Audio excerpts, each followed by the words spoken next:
Rabbeinu Tam has other value. I just want to see about this Baal Tova. If you put on Rabbeinu Tam's tefillin, you have to have in mind that if it's not the right mitzvah, you don't want it to be a mitzvah. It's like a negation. Otherwise, there's a question of Baal Tosef. It's like if you said the Shema early in the morning. It's the same kind of Same idea. Same idea.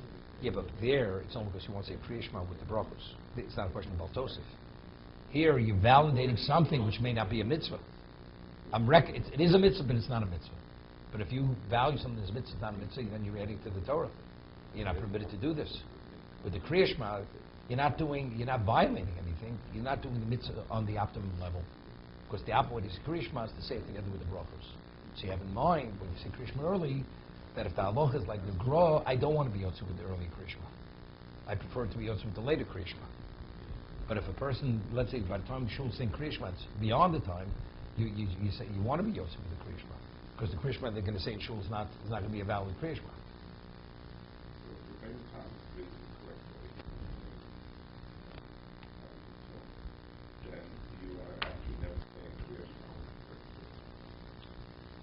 Saying Kriya Shema, you also he says you should say Kriya Shema with both pairs of tefillin. He said that. Okay, I just want to do the Mishmar of this a little bit. Days.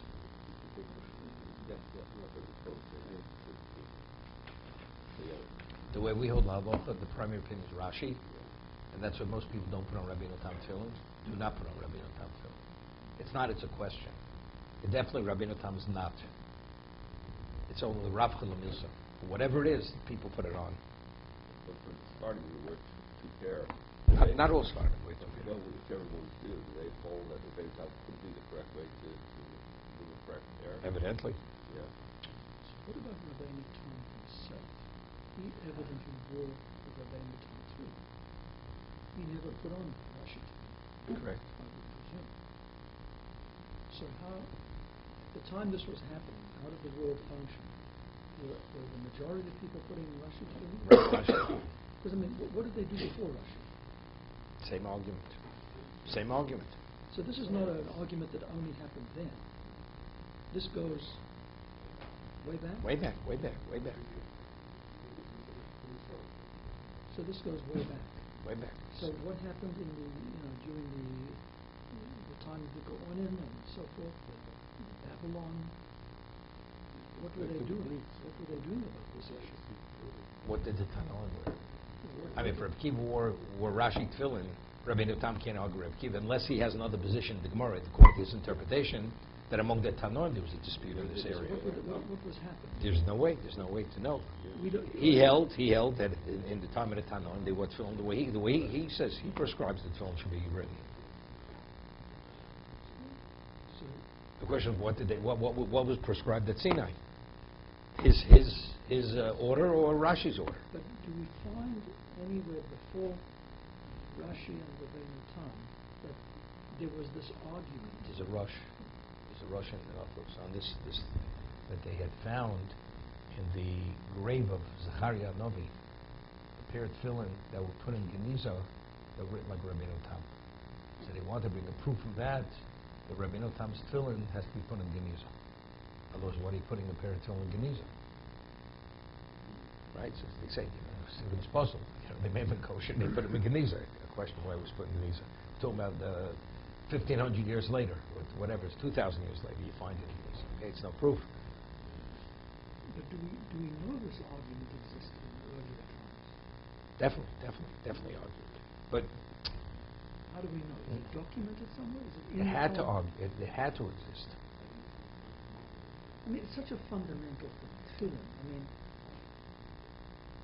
where do you would Maybe think it would be in the Gemara that they'll argue. So, and whenever there's a question in the Torah, you say, when did the question arise? Maybe there was no question originally. Afterwards, it became a question. It became a question in the Torah. I'll give you a very interesting story. My mashgiach Broka, he was the shliach tzibur on Yom Noah. So there's a question in the Kaddish, and the way he davened in the for the Yom in Europe. So there's a question when you say Le'elo, Le'elo, do you say Le'elo, Le'elo, do you say Le'elo, Le'elo? People have heard him daven for years. I heard him daven for the Yom at least 10 years. And after he passed away, somebody took over. So next year there was a question, what did he say? Le'ela u'le'ela or le'ela le'ela? Nobody could recall what he said. Nobody. Could you imagine? You hear the man daven for years, and nobody could recall exactly did he say le'ela le'ela or le'ela u'le'ela. I mean, it's not compared with the tefillin. You go, you find a pair of tefillin, or your grandfather's tefillin, and see what the order was.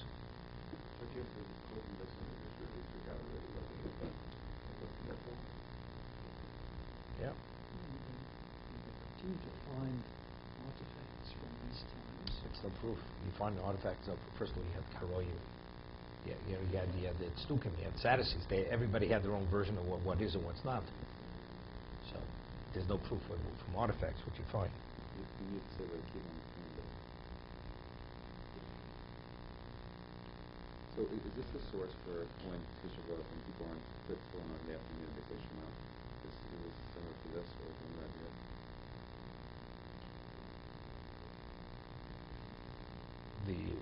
There's a machlokes, Mishnah Berurah, and the Kitzur Shalom. You say Shema when you put on your tefillin in the afternoon.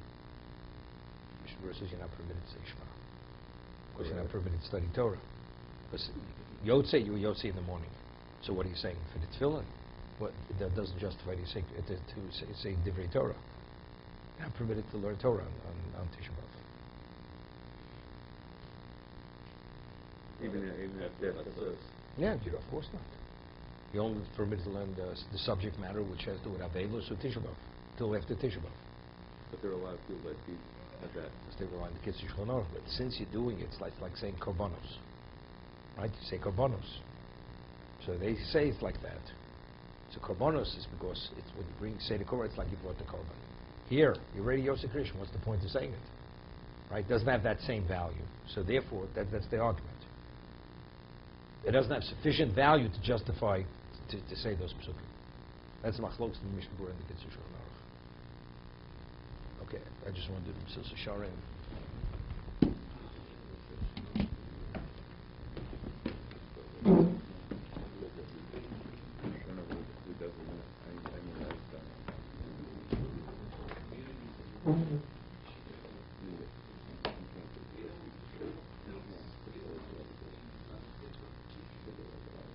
No.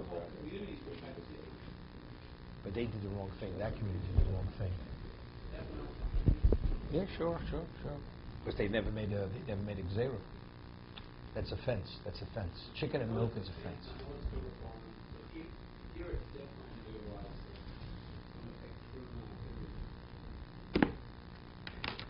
Okay, let's see Mesilas Yesharim just for a few moments.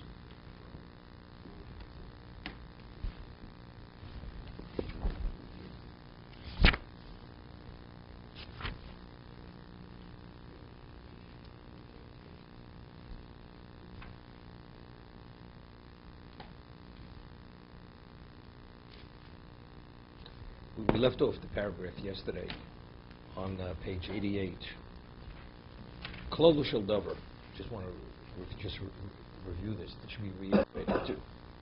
Hakovud hu adochek es alev ha'odom yosi mikol ha'tshukos v'chamoda sheba'olam. He says, covered honor. He's using the word grips. Grips taught to a greater degree than any desire or any want in the world. And what this covered, what does it cause a person to invest in? Luleze kvar hoya odom sratz lechol ma sheyuchal. You know, person, you offer a person a certain type of food. What does he say? What am I, a beggar or a slave? You know, grits and whatever it's called. Who eats grits? Lilbosh ma sheyichasir voso. Person will be satisfied to wear a garment, anything that covers his nakedness. Lishkom bayis shetasrei min hapagoyim. To live in a house that protects him from the elements. Voice of parnosos kala olov. And as a result of that, since his needs aren't great, so one's financial needs are rooted in what?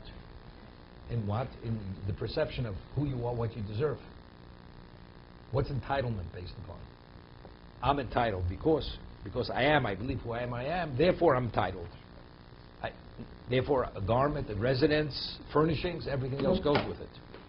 remember many years ago, a certain person was involved in a divorce, and there was a financial settlement. He had to pay the husband had to pay child support. The woman says, "I will not buy my children clothing at Kmart under any circumstance."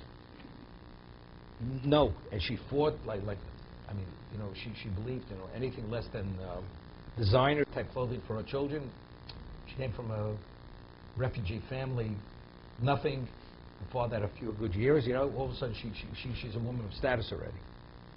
And she was demanding 4 times what regular child support was. She will not, one of the examples was, she will not shop at Kmart under any circumstance. Person wouldn't have to become worn out to become wealthy. But because a person cannot see himself lowly and less than his peers, therefore he puts himself in the fray that he should not be less than his peers, and therefore there's no end to the toil that he has to invest. There is such a thing as a person not being able to wage his or her honor, having to do with the office and a certain position. Like we said, king is not allowed to wage his honor. It's something else. I'm saying. But it's for a different reason. A king, because he is a king, he has to be treated in a special way. First of all, whenever we speak about standard of living, right? What's wealth? It says that a person becomes a Nasi or a Kohen Gadol. Let's say Kohen Gadol doesn't have money. It's a poor man. His fellow Kohanim have to give him money that he should become rich. Because he has to be esteemed by the other Kohanim. He has to be valued by the other Kohanim. Now, what's considered rich? What's considered wealthy? Right? So everything's based on the period of time. At one time, people used to earn $6 a week in the time of the Depression. So the person that earned $100 a week, that was considered a significant salary. That would be wealthy. You'd earn $10,000 for the year. This was a fortune. So everything is relative to the period of time. So I'm saying even in terms of the king, I was not talking about what was considered a regal garment. Everything's based on the times. We do that for kavod. As far as God, we have to usher in kavod. Why do we ask for that as God? Is there a base type of kavod that we need? Is there?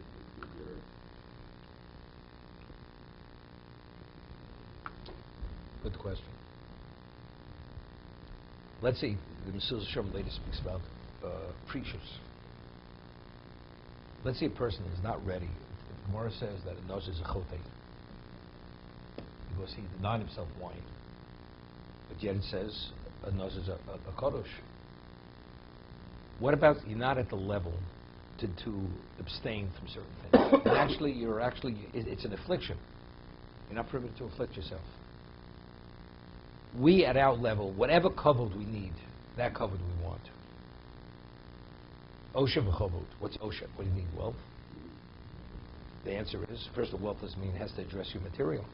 Wealth can be, you give charity, you support other things. But kavod itself, where we're at, we're not saying you should become self-centered. Acknowledge minimally for what. But there's a base kavod that we there is. Well, let's say a person's truly, he needs no kavod. Evidently, Moshe Rabbeinu was the only one who didn't need any acknowledgement.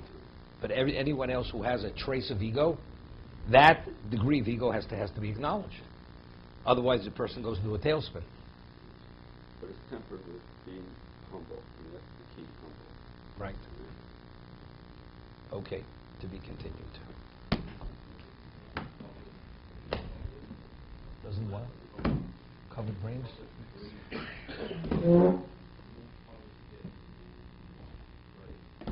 The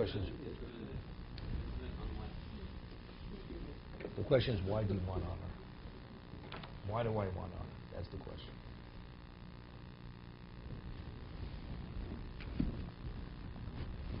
Is it personal honor, or I should be honored for what I have? I'll give you an example. A person is an astute businessman, and the only way he's able to do, I'll tell you a story. Many years ago, a certain person, he used to have a limousine Cadillac. He said to me, back many years ago, he says today, he says, you know, I just made a purchase. Just bought a Rolls Royce. And he says, do you know why I bought it? Because I interact with certain clients, and it'll make a difference in my business if I go in a Rolls Royce, I go in a Cadillac. Okay? And this person is not an honor seeker. So he wants to be acknowledged for his financial status to be able to advance, to succeed. But it's a kavod. But it's a kavod, factually. It's a kavod, right? It's an acknowledgement. You want to be acknowledged in a certain way that people should accord you a certain value. So he said a kavod too. You don't want kavod for kavod. When we ask Osher kavod, you want kavod for kavod? Then you're egocentric. If you want kavod for kavod. Whatever the value is, that's what I want. So you're not an honor seeker.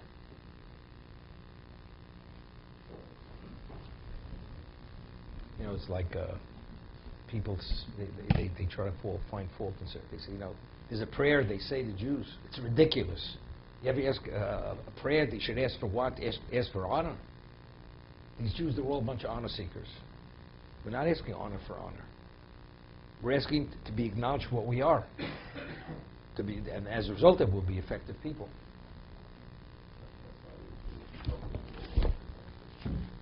Correct, 100%. It's an expression in Yiddish. Hoted mei, hoted deya. Have you heard that one?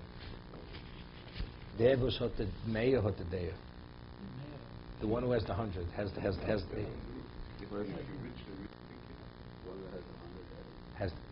mei deya. Deya is the one who has the opinion. The opinion. His opinion is valued. Okay.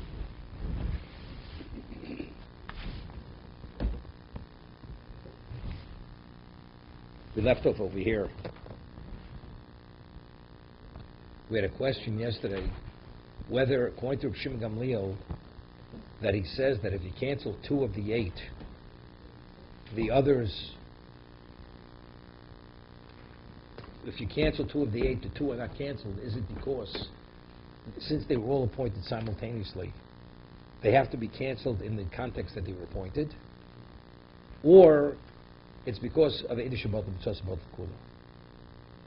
So what would the halachic difference be? Well, you would say Kulchem, right? Where they all have to sign. So in terms of Eidah Shabbat B'Tzos Shabbat Kula, it's not a problem, right? Excuse me. Yeah, it's not a problem. Because the only reason is because we would say a tragedy could come out of this. Because the other 8 won't be aware that he canceled the 2, right? Where he says Kulchem. Because if you have to have 10 on the document and you only have 8, you're not going to have a tragedy. But if it's based on the principle, the way people are appointed, they have to be unappointed.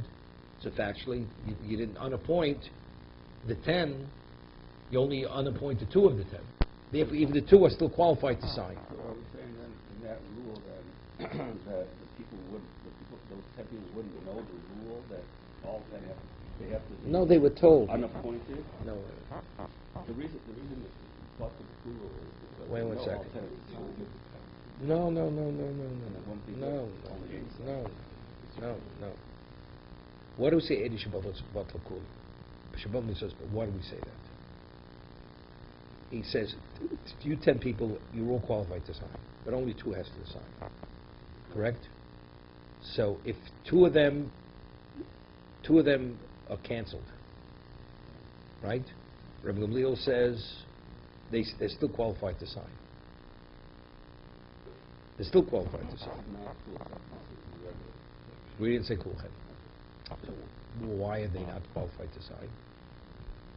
So we had a question. Is it because Eidah Shabbat B'Tzos Shabbat Kula? Because when you cancel part of the group, the whole group is canceled. Or do we say it's because the way they're appointed, that's if they have to be unappointed? Okay? So therefore, in that case, he did at the point, he didn't say all of them have to sign. Correct. So the other 8,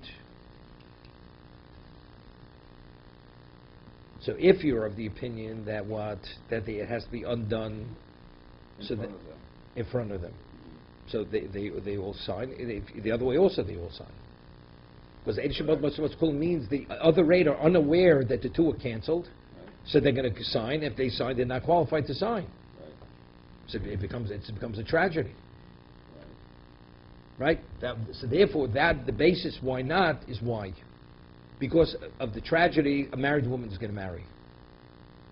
Right, Because the ones who sign are not qualified to sign any longer. right. But, that's good. Wait a second. But if you hold, when you say kulchem, Right. if the reason that Eid Shabbat Kula has no application, there can't be a tragedy. Because you have to have 10 signatures on the document, and since he canceled 2 of them, those 2 are not signing. So everybody knows in that 10 group, in that 10, that it's not a good document because 2 are missing. Exactly. Right. Wait. So therefore, over there, we're not saying Eid Shabbat Kula. Exactly. So, but the 2 are not, in that case, the 2 are not qualified to sign. Although we canceled the 2, not in the presence of all of them, Right. the 2 still cannot sign. Correct. Correct. So let's say you'd have all 10 signing, Right. right? What? Well, if all 10 sign, it's not valid. Why is it not valid? Because he said the 2 are not qualified to sign.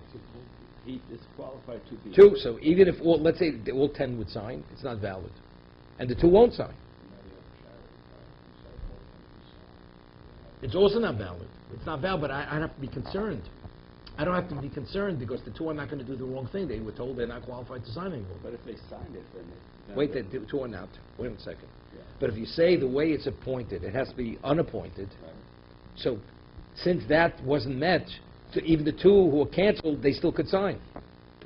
They're still qualified to sign. You still could do kulchem But they didn't do it in front of them. because it was not done in the presence of all 10 of them, the way they were all 10 appointed. So therefore they're not disqualified. Even the 2 are not disqualified. Okay. And therefore, Wait, so we have to resolve what is the reason why, what's the rationale of Rishim Gamliel? If it is an Eid Shabbat Mitzvah Shabbat L'Kula, if it's Eid Shabbat Mitzvah Shabbat L'Kula, right. so the 2, after everything's said and done, are not qualified to sign. Right? So therefore, if you go ask a Shaila, this get cannot be given, because he said, cool him. But if the reason is the second reason, then the get could go forward. Okay. Right? Because since they weren't unappointed in the presence of the other 8. Right. So we have to resolve this. They're being not because it means where I say everybody agrees, They're that you canceled. can't. They're canceled. They're canceled. Correct. Man has the power to cancel. Correct.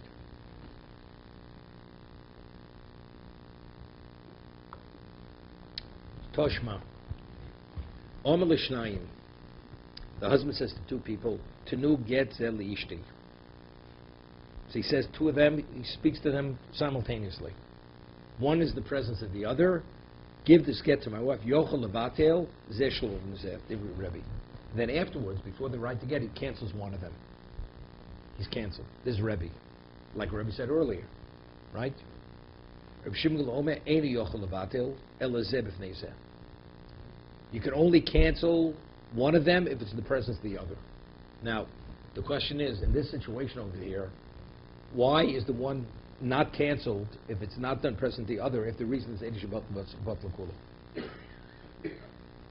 Right? Actually, no tragedy come about over here. Correct? Because you only have one witness left. Right. So nothing could happen. This is the equivalent of kulchem. That's what we said, Boshnayim, Right. the chikulchem tomu. Upligi, and yet Rosh Hashanah says you can't cancel one if it's not present. So evidently, what must the reason be? The 10 rule. It's the 10 rule. The way they're appointed, that's the way they have to be unappointed. Okay? So it's an irrefutable proof. Correct. Okay? That's if we learn that 2 people were told to be witnesses to sign. What about if he pointed both of them, either of them could be shluchim to deliver the get? Right. So you only need one. So one's qualified. Right. Okay? Wait. Amar Ravashi, so Ravashi answers, Iberi ksivo, if when he pointed to them, they were appointed to be witnesses and sign on the get, Ochanami, you have a proof. Right? Yeah. You have a proof that what? That the way they're appointed, that's that they have to be unappointed. Hochem Askin, we're not talking about Eidik Siva. We're not talking about the witnesses who were appointed to sign. Beidi Holocha. Which be witnesses that they were appointed to deliver the get. 1 second.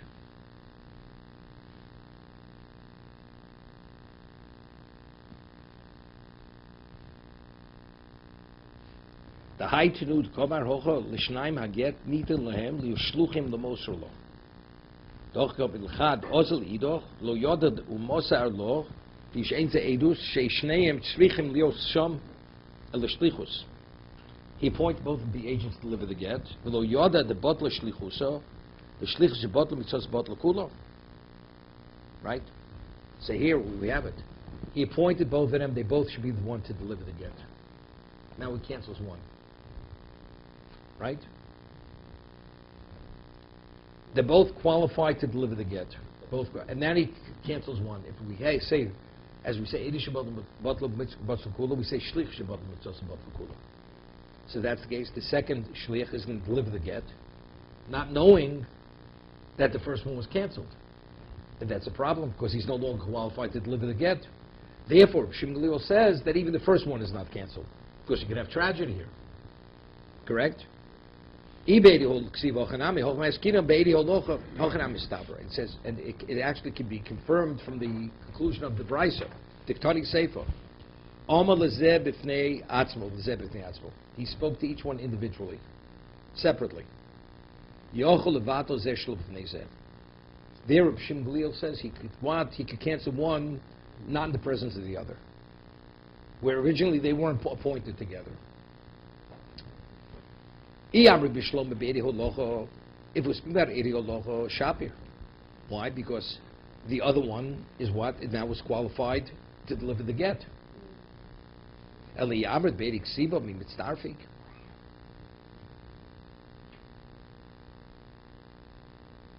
if it's Eri Ksiva to sign, if he appointed them not in the presence of one another, could you combine them? So let me explain something. The person goes to Reuben and says, I want you to sign on my document. He goes to Shimon, I want you to sign my document. How do we know each of them are qualified to sign on the document? Because he says so. But you only have one witness saying that he was asked to sign on the document. One witness is not believed. If I say to two people, I want you two people to sign the document. So each one could testify that he and the other were appointed by the person to sign. So if it comes up later and says, I never asked you to sign. How do we know they're witnesses? How do we know they're qualified witnesses? You have two witnesses saying, he says, I was asked, and my fellow was asked. And the other one says, he was asked, and his fellow was asked. Therefore, we have two witnesses. But let's say you go to each one individually. And he would say, I want you to sign. And the other one he says, I want you to sign. So you only have one witness saying that he's qualified. You say you were qualified to sign. Who said? You're only a single witness. Right? So therefore, they're not qualified to sign, because you have to have two witnesses saying that they themselves were qualified to sign on the document. Okay? Now, I mentioned, Rav Shimon Korcha says in Ksubas and Sanhedrin, Reuven says to Shimon, I'll let you $100. Shimon denies it. Normally in Eid Echad, a single witness can only obligate one to swear. So Reuven brings a witness. It says, on January 1st, he lent him $100. So what does Shimon have to ask to swear? What about if Reuven brings another witness that he lent the same person on January 3rd $100? So we're talking about two different loans. One took place January 1st, the other one took place January 3rd. The Rav Shimon Korcha says, since both witnesses are saying that he owes him $100, the testimony is the same. Although it's on different loans, you combine the witnesses and he has to pay $100. We don't rule this way. But that's Rabbi Shimon Korcha. Chum say no. Since it's two separate loans, one has nothing to do with another, they're not believed. They're not believed. You don't combine them. So keep your Shimon Korcha items for a second here. And then, so according to the Sefer, the price, it would seem like because he could, we would say that the rule is the bottle kula because it's in the Sefer, it's also one. No, they weren't appointed together. They're not contingent one on the other. Right. So therefore, we don't say the Shabbat mitzvos. We don't say shlicha Shabbat mitzvos batal kula. We want to bring a proof that it was speaking about they weren't appointed to sign, but they were appointed to deliver the get. And since they weren't appointed together, we don't apply the principle of Eidish Shlicha Shabbat Mutzas Shabbat Lakula. Because Eidim, it's understood. Right? Because initially it has nothing to do with it. You can't combine them. Can't combine the If it's Eidish, you can't combine them. But if it's Shlichus, it doesn't, because you only need one Shliach. You don't need two Shluchim. We wouldn't get there to Rav Shimon Kofer, but I just want to say, there's a famous word from the Sidus. We say, Eid Echad Nem B'Yisurim.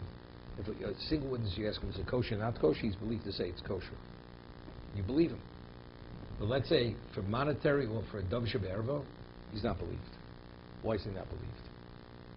That's the question, why is he not believed?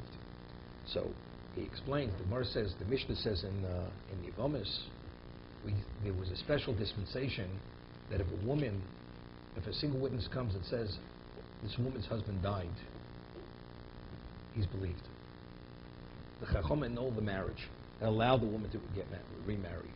Even if a woman would come and testify, a relative would testify that the woman's husband died, they're believed. Except, what about the state of war? Right? They're not believed. Why? Because the Gemara says, b'didami. Because when in a state of war, you may see something, and you may not understand it correctly, and your perception is that he died, but in fact he didn't die. For instance, on the battlefront, a person, let's say, was wounded. So based on the whole setting, you believe it was a mortal wound, and he definitely died. But you didn't actually see him die.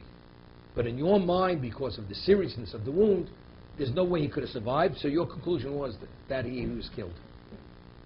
So because it's the person has his own issues, his own way to process something in that state, it may not be accurate, what he's saying. Let's go bit the dummy. Therefore, Eid Echad is not believed. Two witnesses would be. So why are two witnesses believed? Even in the state of war.